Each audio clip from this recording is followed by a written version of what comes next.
जय हिंद। जैसा कि आप लोग रोजाना देख रहे हैं कि क्लास 12 के मैथ का जो इंपॉर्टेंट प्रश्न आपके पेपर में आने वाले हैं, हम उन्हीं प्रश्नों को सुबह 5 बजे डेली कराते हैं। और इस चैनल पे यदि आप रोजाना वीडियो देख रहे हैं तो हम इतना बता देना चाहते हैं कि मैथ के 100 अंकों में से आपका 95 प्लस से ज्यादा ही अंक आए। तो चलिए दोस्तों, आज का टॉपिक को हम अच्छी तरह से समझते हैं कि आज का टॉपिक क्या है। पहला सवाल दे रखा है कि एक उत्पाद की x इकाइयों की विक्रय से प्राप्त कुल आय रुपयों में Rx बराबर इतना से प्रदत्त है। जब x बराबर 15 है तो सीमांत आय ज्ञात कीजिए। जब भी सवाल में सीमांत आय और सीमांत लागत पूछा जाए, तुरंत सवाल जो Rx बराबर दिया रहेगा उसे उतार लेंगे। यानी Rx बराबर 3x square plus 36x plus 5। सवाल को उतार लेंगे। अब दोनों पक्षों में x के सापेक्ष अवकलन करेंगे तो यहाँ पे हो जाएगा d upon D X into R, और यहां हो जाएगा d अपान डी एक्स कोष्टक में 3x square plus 36x plus 5। अब क्या हम करेंगे कि इसका अवकलन करेंगे तो यहाँ पे D R upon D x ही होगा, लेकिन इधर हम करेंगे तो 3x स्क्वायर का अवकलन हो जाएगा 2x प्लस 36 उसी तरह रह जाएगा, x का हो जाएगा 1, और ये अचर पद है जिसमें x ही नहीं है तो इसका 0 हो जाएगा। अर्थात डी आर बटा में डी एक्स बराबर 2/6x प्लस 36। अब आपका जिसपे बोला रहेगा x बराबर 3 x बराबर 5, इस सवाल में x बराबर 15 को बोला है तो x बराबर 15 पर सीमांत आय, और सीमांत आय को हम मार्जिनल रेवेन्यू कहते हैं, अर्थात एमआर से दर्शाएंगे, यम इंटू आर से दर्शाएंगे। तो हम लोग EMR निकालेंगे तो यहाँ पे 6 जहां पे x वहां पे हम 15 रखेंगे और प्लस हो जाएगा 36, गुणा करेंगे अर्थात MR बराबर तो हो जाएगा 15 छक्का के 90 प्लस 36। सीमांत आय निकालेंगे MR बराबर तो हो जाएगा 126 इस सवाल का आंसर। जब भी सवाल में आपका सीमांत आय और सीमांत लागत कुछ दिया हो, तुरंत आप क्या करिएगा कि अवकलन करिएगा, जो x बराबर दिया रहेगा उसमें रख कर आपका आंसर आ जाएगा। चलिए इसका स्क्रीनशॉट लीजिएगा। चलते हैं प्रश्न संख्या दूसरे की तरफ। प्रश्न संख्या दूसरा में दिया है, यदि cos y बराबर x cos कोष्टक में a प्लस y हो तो सिद्ध कीजिए dy अपन dx बराबर cos square a plus y upon sine. सवाल में हमें ये करना है दोस्तों, जब भी ऐसे सवाल आए तो y को एक तरफ x को एक तरफ करके ही सवाल लगाएंगे। तो यहाँ पे हो जाएगा cos y upon cos a plus y बराबर x। देखिएगा y एक तरफ x एक तरफ, दोनों पक्षों का x के सापेक्ष अवकलन करेंगे। दोनों पक्षों में x के सापेक्ष अवकलन करेंगे।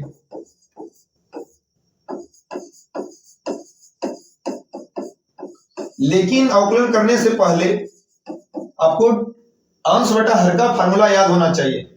हम यहां पे लिख दे रहे हैं दोस्तों d अपान डी एक्स अंश बाई हर, यानी जब हम इसका अवकलन करेंगे तो पहले हर को लिखेंगे इंटू डी अपान डी एक्स अंश माइनस अंश डी अपान डी एक्स हर बटा में हर का स्क्वायर। ये फार्मूला होता है और इसी फार्मूले से इस सवाल को हम लगाएंगे।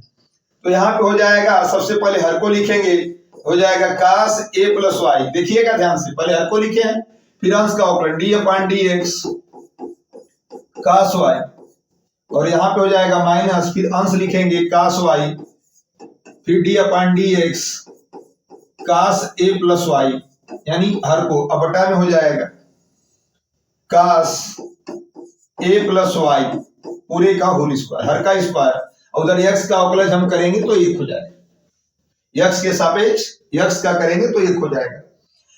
अब हो जाएगा दोस्तों cos a प्लस वाई, इसका अवकलन करेंगे cos का तो हो जाएगा माइनस साइन y, तो माइनस साइन y, लेकिन y है हमें x के सापेक्ष करना है तो यहाँ पे हो जाएगा dy अपान dx माइनस cos y, यहाँ फिर cos आया है तो cos का करेंगे तो हो जाएगा माइनस साइन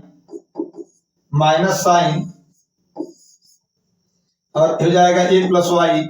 अलग से करेंगे यहाँ पे दोस्तों a का हो जाएगा 0 अचर पद, y का हो जाएगा x के सापेक्ष dy अपान dx और इस चीज को उधर भेज देंगे। तो यहाँ पे हो जाएगा हम लोग का कास, यहाँ वर्ग घटेगा तो याद रखिएगा कोण पे वर्ग नहीं लगता है, तो cos square a plus Y हो जाएगा। अब ध्यान दीजिएगा यहाँ पर dy अपन dx कॉमन है, तो हमारा हो जाएगा dy अपन dx कॉमन करेंगे तो बचेगा क्या, माइनस को यहाँ पे लिखेंगे आगे तो हो जाएगा minus cos a plus Y into sine Y, और माइनस माइनस प्लस हो जाएगा cos Y into sine a plus Y बराबर cos square a plus Y.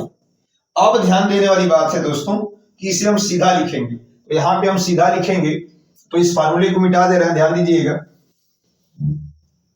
यहां हो जाएगा dy अपन dx, और पहले हम प्लस वाले को लिखेंगे तो हो जाएगा साइन, इधर उधर हम लिख सकते हैं साइन a प्लस वाई, पहले ध्यान दीजिएगा हम इसको लिखे हैं, इस चीज को लिखे हैं, फिर इसको लिखेंगे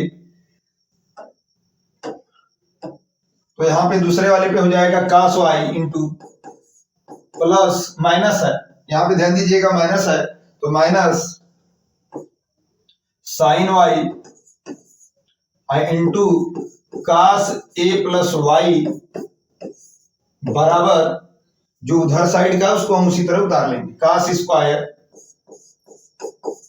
कोष्टक में जो भी दिया है a प्लस वाई।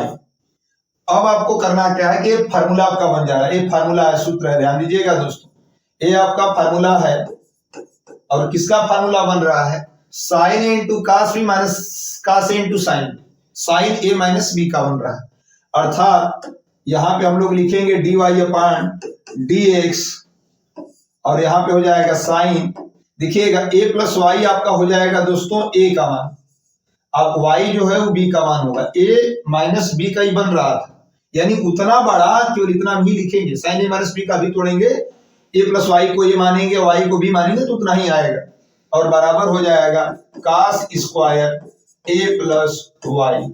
अब आपका y से y कट जाएगा तो बचा क्या, dy upon dx into sine a बराबर cos square a plus Y, sine को भेज देंगे उस साइड तो dy अपन dx बराबर cos square a plus Y upon हो जाएगा साइन a, और यही आपका प्रूव करना था, यहाँ पे लिख लेंगे इति सिद्धम, इति सिद्धम। तो इस सवाल में कुछ भी नहीं किए हैं, सबसे पहले y को एक तरफ किए हैं, x वाले को एक तरफ करके दोनों पक्षों में तुरंत अवकलन किए हैं, तो यहाँ पे हर को लिखे हैं अपा इंटू अंश का अवकलन माइनस अंश गुणे हर का अवकलन बटा में हर का वर्ग, और इसी के सारे से तोड़ते हुए गए हैं, dy अपन dx का मान निकला, जो आया है वो सिद्ध हो गया। इसका भी स्क्रीनशॉट ले लीजिएगा। चलते हैं प्रश्न संख्या तीसरे की तरफ। प्रश्न संख्या तीसरा में ध्यान दीजिएगा क्या दिया है। ये प्रश्न दोस्तों बार बार आए हैं और आने की पूर्णतः संभावना है, इसलिए आप जरूर इसको प्रैक्टिस करके ही पेपर में जाइएगा।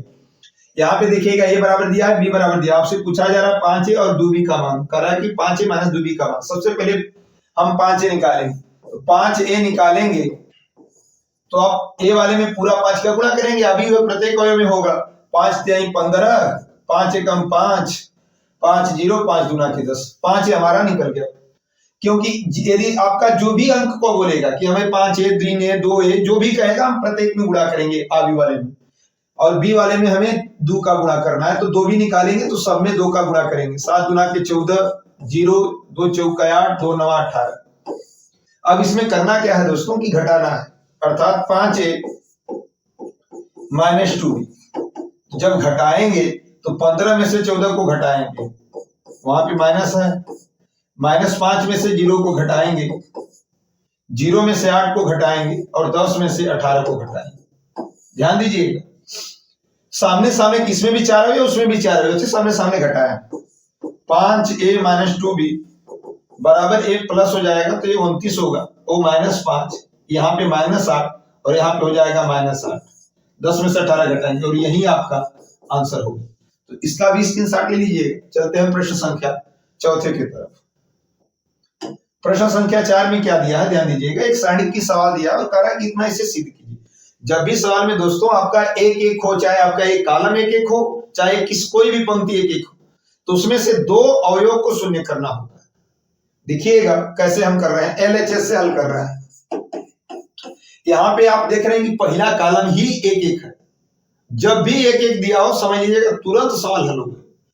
किसी अब पहला कॉलम एक एक है तो पहली पंक्ति को रोककर दूसरी पंक्ति को शून्य कर लीजिए। तो पहली पंक्ति हमारा 1ABC, यही ना है, यही ध्यान दीजिए, यही ना है आपका पहली पंक्ति। थोड़ा दूरे दूरे लिखिएगा, ए यहाँ पे BC।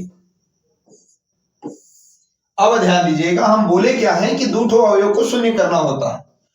तो आप करेंगे क्या कि एक में से एक घटाएंगे तो शून्य, A माइनस B, पहली पंक्ति में से दूसरी पंक्ति को घटा रहे हैं, ध्यान दीजिएगा, और यहां हो जाएगा BC माइनस AC।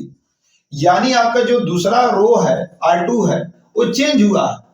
देखिएगा पहले 1B AC था, अब आपका 0A माइनस B ऐसे करके है। तो हम किए क्या दोस्तों, A देखिएगा ऊपर है, B उसमें माइनस हो गया, अर्थात पहला पंक्ति में से दूसरा पंक्ति को घटाएं, R1 माइनस R2। अब तीसरा भी आपको शून्य करेंगे तो 0 1 में से 1, फिर ऊपर में से घटा रहे नीचे, यानी दूसरा में से तीसरा घटा रहे B माइनस C, यहाँ पे हो जाएगा AC माइनस AB, अर्थात तीसरा भी चेंज हुआ है R3, यहाँ हो जाएगा R2 माइनस R3। अब क्या करेंगे दोस्तों कि जब भी आपका कोई कॉलम में या पंक्ति में दो अवयव शून्य दिखे तो लिख देंगे उसके सापेक्ष, यानी कि आपका पहला कॉलम में दो अवयव शून्य है तो हम लिख लेंगे C1 के प्रसार में। C1 का प्रसार क्यों लिखे, क्योंकि पहला C माने कॉलम, पहला कॉलम के दो अवयव 0 थे, हमें पूरा हल करना नहीं पड़ेगा, अर्थात एक को लेंगे तो आप जानते हैं कि ये वाला छोड़ देंगे और ये आपका पहली पंक्ति पहला कॉलम छोड़ देते हैं, 4 ही अवयव बचते हैं। तो यहाँ पे लिख लेंगे A minus B, BC minus AC, और यहाँ पे बच रहा है B माइनस C और AC minus AB। Cross multiply करेंगे, एक का इसी मल्टीप्लाई हो जाएगा तो क्रॉस मल्टीप्लाई होगा, तो इसका इसमें होगा, इसका इसमें, तो A minus B into AC minus AB minus, जब इसका इसमें करेंगे तो बीच में माइनस लगा लीजिएगा, तो यहाँ हो जाएगा B माइनस C और यहाँ पे हो जाएगा आपका BC माइनस AC। अब क्या करना है कि इसमें कॉमन करेंगे, कॉमन क्या होगा, इन दोनों में देखिएगा A मिल रहा है, तो A मिल रहा है तो यहाँ पे C माइनस B, देखिएगा यहाँ पे A दोनों में मिल रहा था, A कॉमन हो गया। आगे कॉमन करेंगे तो यहाँ पे आप देख रहे हैं कि C मिल रहा है तो C कॉमन करेंगे तो यहाँ B माइनस A।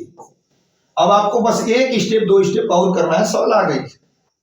अब ध्यान दीजिएगा दोस्तों, A माइनस B चक्री क्रम में लिखेंगे, देखिएगा ध्यान दीजिएगा, C माइनस B नहीं होता है, B माइनस C होता है, इसलिए B माइनस C करेंगे यहाँ पे, यानी इसका मतलब आप माइनस कॉमन किए तो माइनस यहाँ पे लिख लेंगे कि माइनस हम कॉमन किए तो सीधा कर दिए, B पहले C आता है, और यहाँ हो जाएगा B minus C into C, और जब B माइनस A नहीं होता है A माइनस B होगा, तो यहाँ जब हम माइनस कॉमन करेंगे तो E माइनस यहाँ पे प्लस कर देगा, यहाँ हो जाएगा A माइनस B।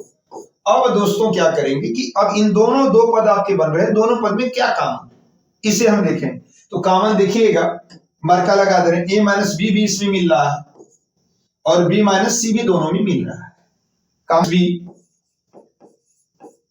और B माइनस C दोनों में कॉमन थे, तो हमारा बच क्या रहा, ध्यान दीजिएगा, माइनस में A बच रहा है और वहां पे प्लस में C बच रहा है, अर्थात A माइनस B और B माइनस C, और इसी को हम सीधा लिख लेंगे तो कोष्टक में हो जाएगा C माइनस C, और यही आपका सिद्ध करना था, ध्यान दीजिएगा। तो ये भी सवाल आपकी हो जाएगी प्रूव्ड, अर्थात इसका भी आप स्क्रीनशॉट ले लीजिएगा। चलते हैं प्रश्न संख्या 5वें की तरफ।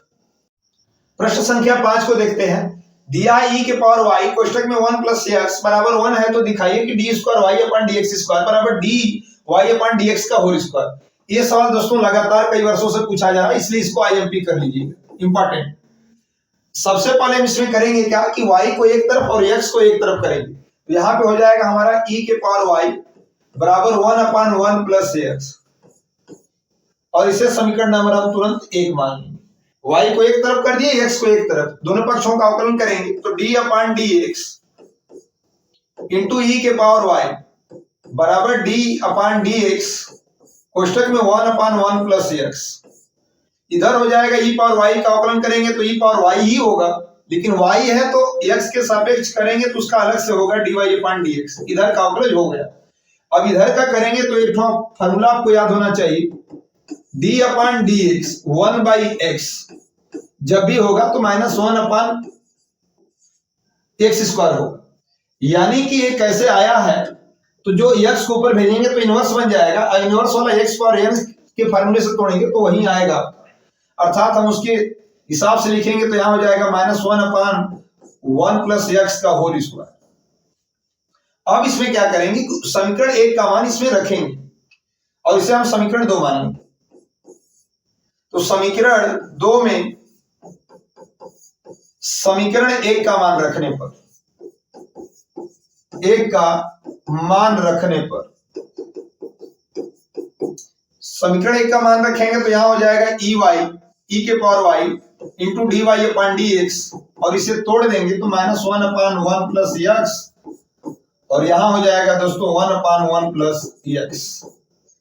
अब ध्यान दीजिएगा, समीकरण 1 में क्या बोल रहा है कि 1/1 जहां पे x हो वहां पे हम e⁻y लिख सकते हैं, या e⁻y के स्थान पर ये हम दोनों किसी बराबर किसी एक को हम लिख लेंगे। तो यहां हमारा हो जाएगा e⁻y उसी तरह रहने दे रहे हैं इंटू dy/dx बराबर -1/1+x इंटू 1/1+x का मान दे रखा है e⁻y, और ये कट जाएगा तो बचा हमारा dy/dx बराबर -1/1+x, और ये समीकरण नंबर हमारा 3 हो जाएगा।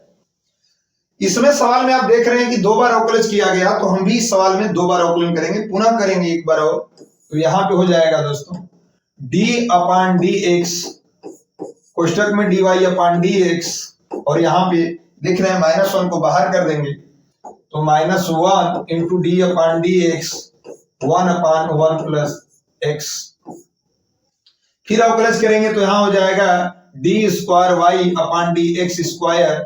बराबर -1 इंटू इसका करेंगे इसी सूत्र पे, तो यहाँ पे हो जाएगा -1/1+x²। अब इसे हम लिख सकते हैं d²y/dx² बराबर -1+1 हो जाएगा, अर्थात -1/1+x का पूरे का होल स्क्वायर हम लिख सकते हैं। क्योंकि अभी स्क्वायर लिखेंगे दोस्तों तो -1 का स्क्वायर करेंगे +1, और 1+x का करेंगे तो होल स्क्वायर हो जाएगा। अब ध्यान देने वाली बात यह है कि समीकरण 3 को जो देख रहे हैं इसको समीकरण 4 मान लीजिए, और समीकरण 4 में समीकरण 3 का मान रखने पर, समीकरण 4 में समीकरण 3 का मान रखने पर तो हो जाएगा d²y/dx²। अब देखिए समीकरण 4 को ध्यान दीजिएगा, -1/1+x का होल स्क्वायर वहां पे दिया है, लेकिन हमारा जो समीकरण 3 है वो -1/1+x की जगह पर dy/dx, अर्थात हम इसके जगह पर लिख सकते हैं dy/dx और उसी का होल स्क्वायर। और यही दोस्तों आपको सिद्ध करना था। तो ये सवाल भी हो गई, आप इसका भी स्क्रीनशॉट ले लीजिएगा। चलते हैं प्रश्न संख्या 6 की तरफ। प्रश्न संख्या 6 में क्या दिया है, दिया है यदि y के बराबर x के पावर x, x के पावर n